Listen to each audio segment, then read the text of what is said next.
Ayun, so hello mga boss, ano, at welcome back again na naman sa ating channel at sa panibagong video tutorial na naman. Bali, meron nga pala tayong, meron tayong torque wrench dito. So, malamang sa malamang yung iba sa inyo, alam na ito at yung iba ay wala pang idea sa ganitong tools. So, buksan natin siya. Yun, ngayon yung itsura niya mga boss. Bali, itong tools na ito, ginagamit natin to sa pag-apply ng proper torque, no? Yung bawat tornilyo kasi natin sa motor or mapasasakyan man ay may proper value yan. So for example, 10 mm yung tornilyo natin. So may tamang sukat yan mga boss. Hindi lang tayo basta-basta banat ng banat or higpit ng higpit. Kung saan na madalas nauuwi pa nga sa pagka-lost thread at pagkaputol o pagkabali ng mga tornilyo. So hindi man yung head, hindi man bumibilog yung head, nababali naman yung tornilyo at naiiwan sa loob. So, ganito ka-importante yung tools na yan mga boss. Okay? Ito nga pala ay 1/4 drive torque wrench. At ituturo ko sa inyo kung paano yung tamang paggamit nito at yung pag-a-adjust. So, yung 1/4 usually sa mga maliliit na tornilyo like 12, 14 mm, 12 mm, 10 mm, hanggang 8 mm. So, yun lang kasi kadalasan na makikita nating tornilyo sa mga motor natin. Kaya, fit na itong 1/4 drive. So, tamang-tama na to. Pero meron pang mas malaki dito mga boss. So, meron pa tong 3/8 at saka 1/2. Okay? So, yung 3/8, medyo malakihan na yun. Siyempre, pang sasakyan. And yung 1/2, yun, malaki na yun. Okay? So, okay, ayun. So, lapit lang natin yung camera. Bali, pagdating dito mga boss, meron nga pala itong switch dito kung saan po pwede mo siyang ikot para sa clockwise or counterclockwise. Ayun, switch yan. So, po pwede natin siyang pagpalit-palitin into clockwise to counterclockwise. So, pahigpit at saka paluwag. And then, meron tayong iniikot din dito. So, ito naman yung panghigpit natin para hindi mag-change ng torque value. Tapos, kapag kalinapit natin sa camera mga boss, ayan. Yun. So, may makikita tayong mga numbers dyan. You know? Ayan. So, may makikita tayong mga numbers dyan from 0, 2, 4, 6, 8. Tapos, ayun, 0, pabalik-balik lang. Tapos, meron tayong dalawang metric na ginagamit.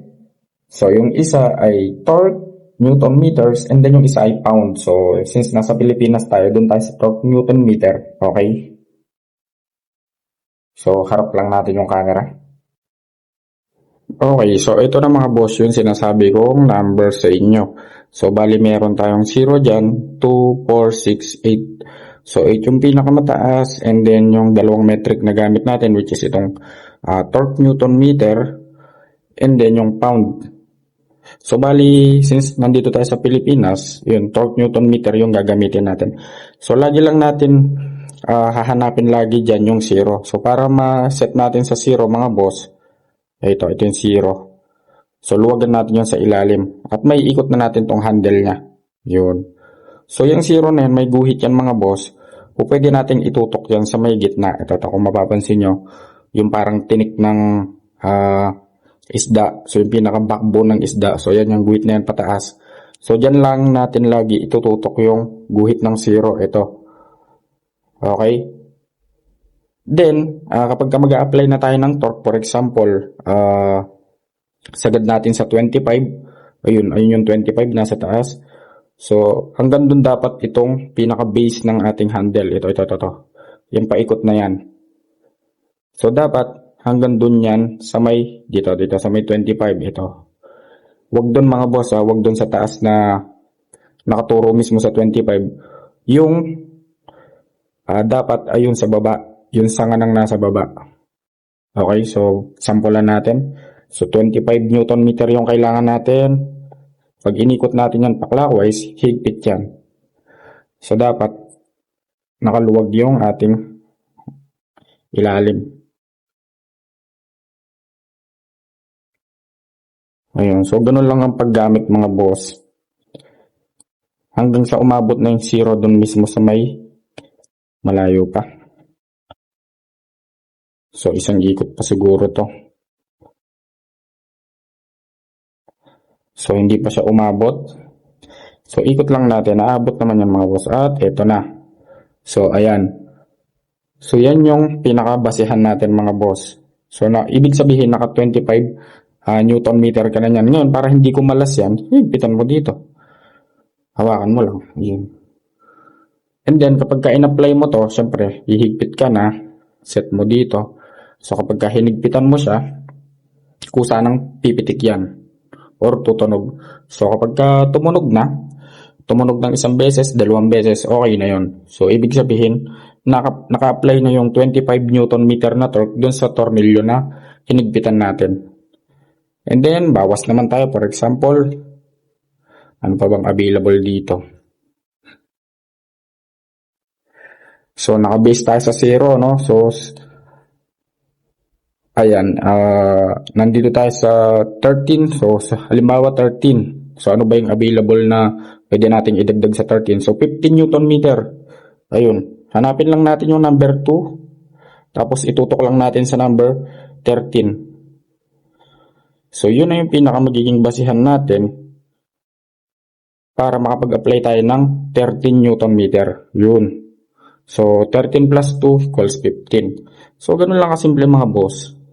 So, bali mag-a-add ka lang dyan kung ano yung proper torque or torque value na hinihingi ng tornilyo. So, depende sa size and then depende sa torque Newton meter. So, ganun lang yung paggamit nitong ating torque wrench mga boss. So, bali, ayun, hanggang dito na lang siguro. Napakadali lang naman ito. So, ito, typical na torque wrench lang naman to. And then, nandito yung panukat natin. So, nasa Pilipinas tayo, lagi tayong torque Newton meter. Ito pound kasi ito eh. So, pang ano na yun? American metric numbers na yan. Yun, so bali, hanggang dito na lang mga boss. Sana may natutunan kayo. Kung nagustuhan nyo yung video na to, so please like, share, and subscribe.